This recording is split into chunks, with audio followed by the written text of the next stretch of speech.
Hi guys, welcome to my YouTube channel. I'm Dr. Shujata Verma and I'm back with another video.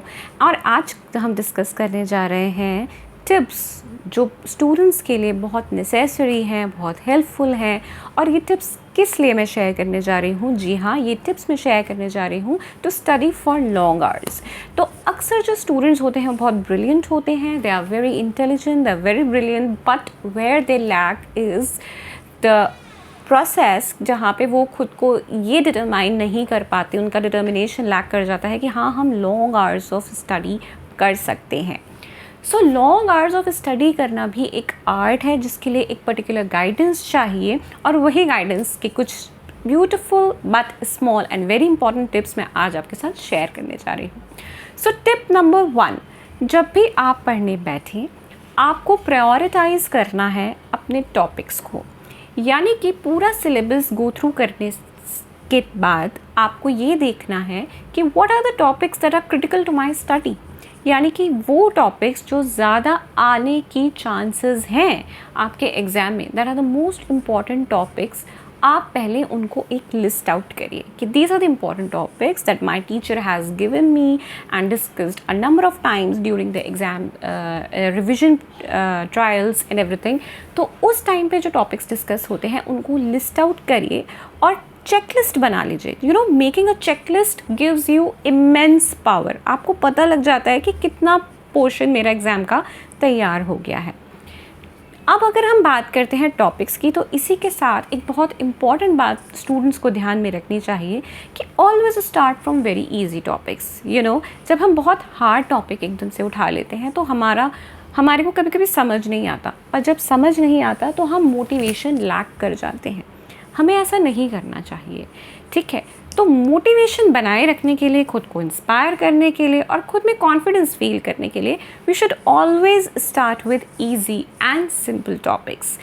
Picking up simple topics gives you an air of confidence so that you can again move on to the more difficult topics.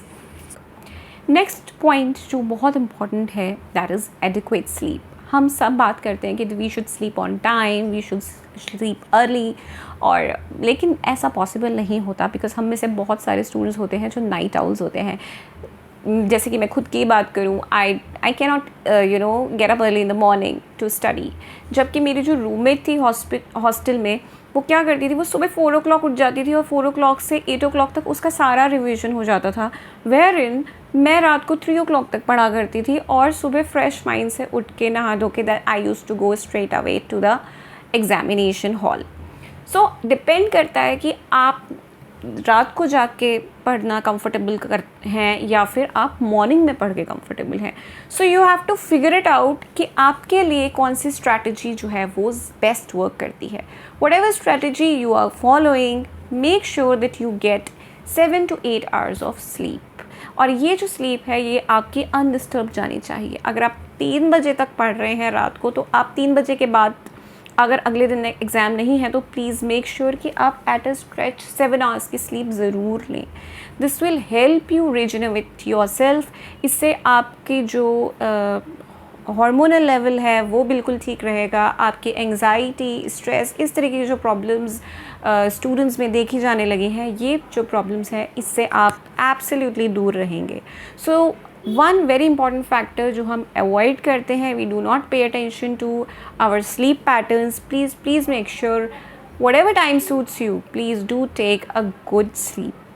Also जब हम sleep की बात करते हैं, students के लिए एक बहुत अच्छा फार्मूला जो है, जो मैंने भी अपने स्टूडेंट लाइफ में बहुत ज़्यादा फॉलो किया है, it's taking a nap of 20 minutes. Now this 20-minute nap is wonderful medicine for the students. आप बहुत ज़्यादा स्ट्रेनस एक्टिविटी कर रहे हैं, बहुत सारे टॉपिक कवर्स करने हैं, there is a huge syllabus, लेकिन उसमें आप किस तरीके से खुद को एनर्जाइज कर सकते हैं। Usually after an activity of 20 to 30 minutes हमारा माइंड जो है वो थक जाता है, और अगर आप रेपिटेटिवली 2 hours 3 hours पढ़ रहे हैं तो आफ्टर 2 to 3 hours एक 20 minutes का nap is a wonderful remedy to exercise your brain, to relax your brain. ठीक है, उससे आपका रिलैक्सेशन भी हो जाएगा और आपकी एनर्जी भी वापस से ज़्यादा आपके पास आ जाएगी, जिससे कि आप बेटर फोकस कर पाएंगे। Now friends, next step is to eat a balanced diet. So a lot of us talk about balanced diet, खानी चाहिए और सैलड खाना चाहिए, फ्रूट्स खाने चाहिए, but then there are certain foods that we should avoid to combat lethargy. Usually जो हमारा oily food होता है या हम कुछ ना कुछ हमें क्रेविंग्स होती रहती हैं ड्यू टू स्ट्रेस कि कल एग्ज़ाम है, परसों एग्ज़ाम है, इतना कोर्स हुआ है, इतना सिलेबस बचा है, इन सब में हमें फूड क्रेविंग्स होती हैं. सो whenever there is a food craving, always make sure that you first have to drink lots and lots of water, and then you have to eat curd. Usually curd, yogurt या आपके soups जो होते हैं या आपके salad होते हैं, these are good substitutes for oily foods. Oily foods खाने से आपकी लेथार्जी बढ़ती है, प्लस ये फूड्स आपकी हेल्थ के लिए भी इतने अच्छे नहीं होते. Of course there is no harm to eat oily food once or twice a week, but then eating oily food every day, it's not good for keeping your mind alert. So to keep your mind alert, number one thing that is very important is to keep yourself hydrated. Number two thing that you should cut the sugar intake. बहुत ज़्यादा sugar intake नहीं होना चाहिए, because sugar craves for more sugar and more sugar craves to then more sugar. तो इसकी वजह से भी आपका जो माइंड है वो एक अलर्ट स्टेट में नहीं रहता है और आपकी food cravings excessive sugar intake से बढ़ जाती हैं.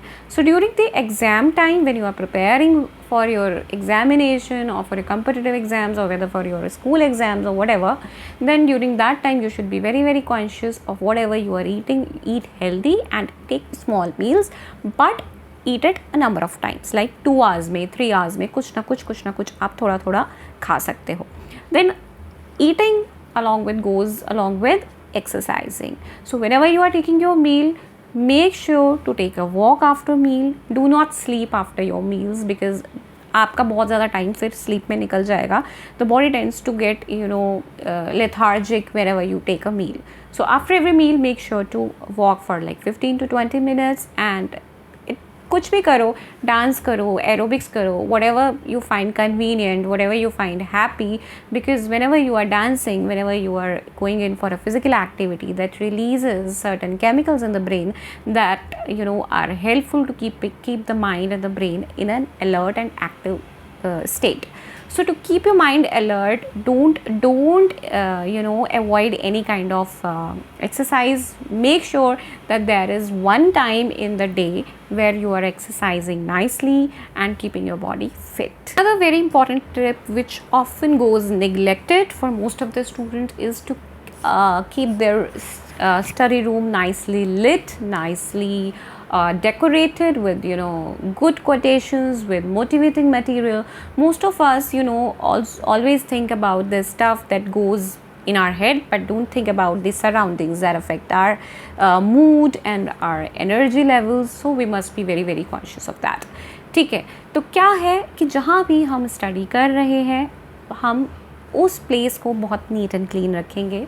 It should be well ventilated wherever you are studying, in whichever room you are studying. It should be well ventilated. There should be a good source of light. Lack of light से भी हमारा जो concentration है वो हिल जाता है, कम हो जाता है, focus कम हो जाता है. Properly lit होना चाहिए room. Good quotations should be there. Your study table should be nicely clean. There should be minimum distractions to distract you. Distractions की बात करते हैं तो आज के टाइम पे सबसे ज़्यादा distraction होता है हमारे mobile phones. This is a very very important point to keep in mind कि whenever you are studying, please अपने मोबाइल फ़ोन्स को आप किनारे रख दें. That should not be there on the study table, and it should be on a silent mode, because we have a tendency whenever there is a beep of any message or any WhatsApp message or whatever it is, then we have a tendency to peek into our mobile phones, and then the journey starts. हम बार उसको scroll करते रहते हैं, कोई app खोल के देख ली, कोई मैसेज पढ़ लिया, and we tend to get distracted, and this is the most important distraction in our life these days. Even we adults face a lot of distraction due to these mobile phones. So keep in mind that mobile phones जितना student life में harmful है to achieve your goals, उतना ही adults के लिए भी harmful है to finish off their important task. So इसको accept करेंगे हम कि मोबाइल फ़ोन को हमें साइड में रख देना है at least for 20 minutes, and then afterwards whenever you are taking a break, आप कभी भी मोबाइल फ़ोन एक्सेस कर सकते हो, but only during your break times, not during your study times. Yes, तो ये बात हो गई हमारे स्टडी एरिया की। और बहुत सारे लोग ऐसे हैं जिनको मोटिवेशनल कोट्स अच्छे लगते हैं, इंस्पिरेशनल कोट्स अच्छे लगते हैं, तो प्लीज़ उसको बड़ा बड़ा लगा के आप अपनी किसी भी स्टडी टेबल के सामने लगा लीजिए, सो that you know most of the times our parents, our relatives, our friends, they will not be there every time to motivate you and inspire you for every now and then.